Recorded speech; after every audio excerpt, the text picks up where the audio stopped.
بسم اللہ الرحمن الرحیم۔ ایک مرتبہ حضرت امام احمد ابن حنبل و حضرت امام شافعی و حضرت امام ابو ثور و حضرت محمد بن الحکم ان چاروں حدیث کے اماموں کا اجتماع ہو گیا۔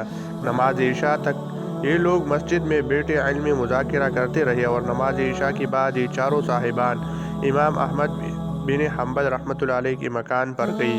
امام موصوف تینوں مہمانوں کو بٹھا کر مکان کے اندر تشریف لے گئی۔ اندر سے خوش مسکراتی ہوئی مہمانوں کے پاس آئی۔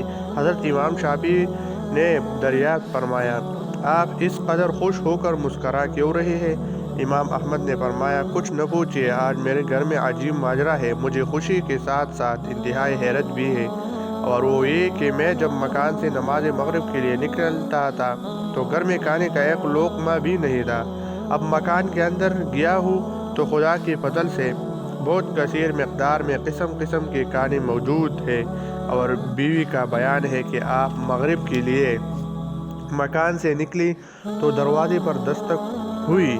بچوں کو باہر بھیجا تو انہوں نے کہا، ایک خوش پوشاک اور حسین و جمیل آدمی ہے، اور اس نے ایک ٹوکری اور کھانے کا طبق پیش کیا، اور تم لوگ اپنے رب کا رزق کھاؤ اور شکر ادا کرو۔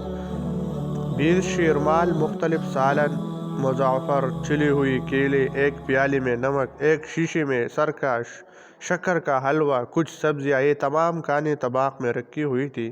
چنانچہ امام احمد نے ان تمام کھانوں کو لا کر رکھ دیا، اور چاروں اماموں نے خوب شکم سیر ہو کر کھایا، اور کھانوں کی لذت سے بے حد محظوظ و متعجب ہوئی، اور ایک ماہ تک ان لوگوں کو نہ بھوک لگی اور نہ ہی کھانے کی ضرورت پڑی۔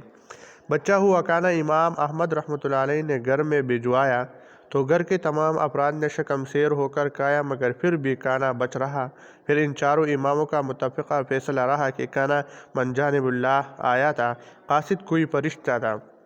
امام احمد رحمۃ اللہ علیہ کے صاحبزادی صالح بن احمد کا بیان ہے کہ جب تک یہ ٹوکری ہمارے گھر میں موجود رہی، کبھی ہم کو رزق میں تنگی نہیں ہوئی، اور ہمیشہ غیب سے ہم لوگوں کے لیے اسی طرح کھانے پینے کا سامان ہو جاتا رہا۔